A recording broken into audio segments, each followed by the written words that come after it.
Target salute guys.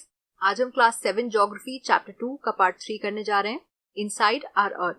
जैसा कि आपको याद होगा, हमने इस चैप्टर को 2 ब्रॉड ब्लॉक्स में डिवाइड किया था और पहले के पार्ट्स में हमने रॉक्स एंड मिनरल्स के जो टाइप्स हैं वो बहुत ही अच्छे से एक्सप्लेन कर दिए थे। आज हम स्टार्ट करने जा रहे हैं उनके यूजेस से।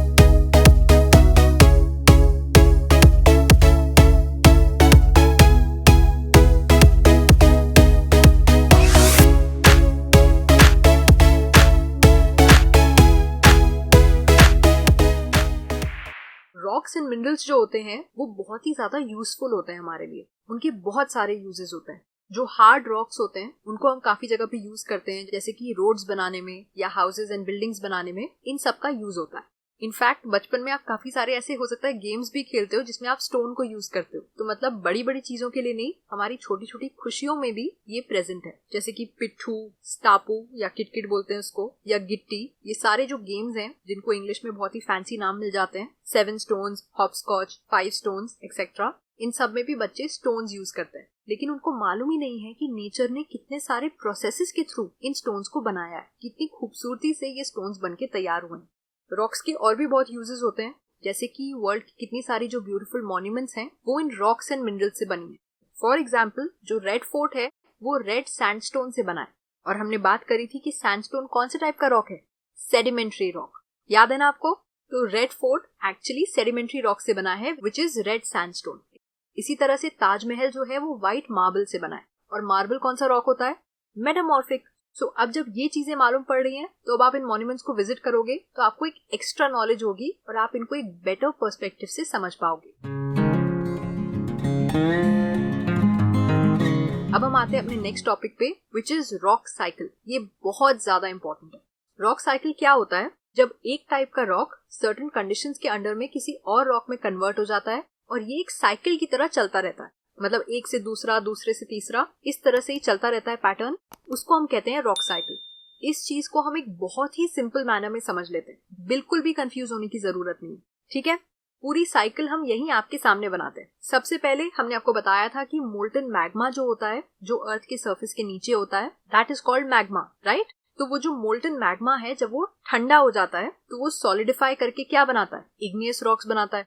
ठीक है, चाहे वो नीचे सॉलिडिफाई हो चाहे ऊपर हो। अगर अर्थ के सरफेस के नीचे ही हो रहा है तो वो हो गए इंट्रूसिव रॉक्स, ऊपर हो रहा है तो वो हो गए एक्सट्रूसिव रॉक्स। लेकिन दोनों केसेस में वो कौन से रॉक्स हैं? इग्नियस रॉक्स है ना। सो आइदर वेज जैसे ही मोल्टन मैग्मा जो है वो सॉलिडिफाई होता है तो वो इग्नियस रॉक्स बनाता है। ये जो इग्नियस रॉक्स हैं ये इरोजन की वजह से ब्रेक डाउन होते हैं और छोटे पार्टिकल्स में बन जाते हैं।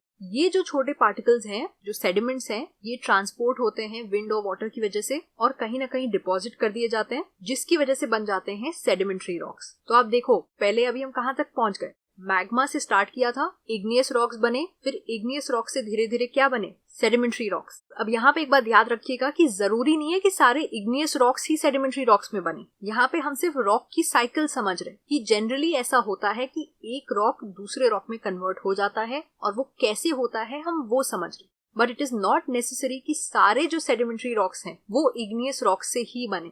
कोई भी रॉक जब टूटता है और उसके सेडिमेंट्स बनते हैं तो उससे सेडिमेंट्री रॉक्स बन सकते हैं। फिर आगे बढ़ते हैं रॉक साइकिल में। जो इग्नियस और सेडिमेंट्री रॉक्स बन गए हैं, जब हम उनको हीट और प्रेशर पे एक्सपोज करते हैं तो उससे क्या बन जाते हैं? Metamorphic rocks. आप जानते हो, जब हम इग्नियस और सेडिमेंट्री रॉक्स को हीट और प्रेशर पे एक्सपोज करते हैं तो उससे बन जाते हैं मेटामॉर्फिक रॉक्स।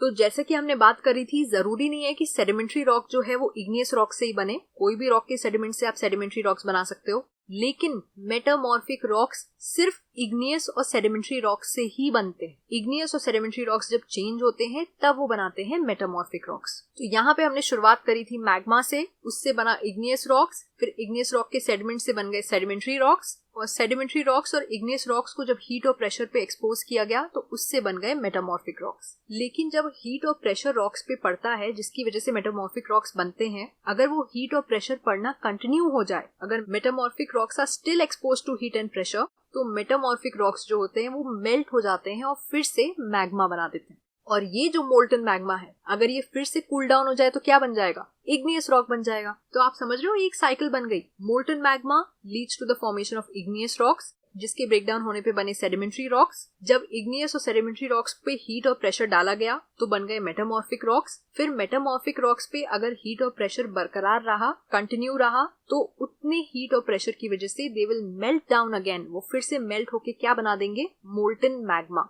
और वो मोल्टन मैग्मा फिर से कूल डाउन होके क्या बनाएगा? इग्नियस रॉक्स, और ये साइकिल चलती रहेगी। So this is called the rock cycle. Rocks एक से दूसरे में कन्वर्ट हो रहे हैं इन अ साइक्लिक मैनर। समझ में आ गया? बहुत ही सिंपल कॉन्सेप्ट है। अगर आप इसको लॉजिकली समझोगे तो आप इस बात को कभी नहीं भूलोगे। इसके साथ आते हैं हम अपने लास्ट पार्ट पे, विच इज मिनरल्स।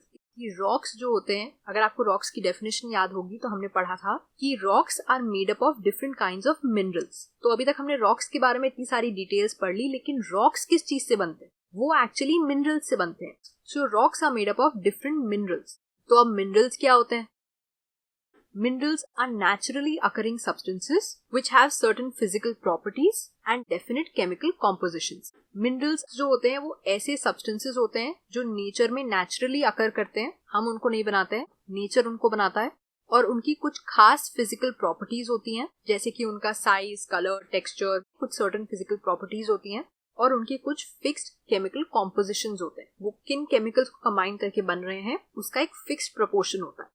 ये नेचर के दिए हुए गिफ्ट्स होते हैं, और इन सारे पॉइंट्स को अगर हम मिला देंगे तो हमें मिनरल्स की डेफिनेशन मिल जाएगी। और मिनरल्स हमारे लिए इंपॉर्टेंट क्यों होते हैं? Why are minerals important? Mainly for 2 reasons. सबसे पहली बात, minerals are used as fuel, और फ्यूल हमारी आज की जिंदगी में बहुत ज्यादा इंपॉर्टेंट है। उसके बिना हमारी जो मॉडर्न लाइफ है वो चल ही नहीं पाएगी। For example coal, natural gas, petroleum, इन सब के बिना हम अपनी लाइफ इमेजिन भी नहीं कर सकते। लेकिन ये क्या है? ये मिनरल्स हैं। So some minerals are used as fuel. और सेकंड रीजन है, minerals are also used in industries, जैसे कि मेडिसिन, फर्टिलाइजर्स, इन सारी इंडस्ट्रीज में हम मिनरल्स को यूज करते हैं। For example iron, aluminium, gold, uranium etcetera. ये सारे जो मिनरल्स हैं बहुत सारी इंडस्ट्रीज में यूज किए जाते हैं, बहुत सारे प्रोडक्ट्स को बनाने के लिए। इसी के साथ हमने ये चैप्टर कंप्लीट कर लिया है। आई होप आपको ये चैप्टर अच्छे से समझ में आ गया होगा। हमने इस चैप्टर में बहुत सारे चार्ट्स यूज किए हैं आपको इजीली सब कुछ समझाने के लिए, और लॉजिकली आप जब पढ़ोगे तो जैसे कि हम हमेशा कहते हैं, आपको चीजें याद रहेंगी। अगर आपको हमारी मेहनत पसंद आई हो तो गाइस प्लीज सब्सक्राइब, लाइक और कमेंट करिए। हमें बताइए कि आपको हमारे लेक्चर्स कैसे लगते हैं। I will see you guys next time with the next chapter. तब तक के लिए stay safe and study well. Bye bye.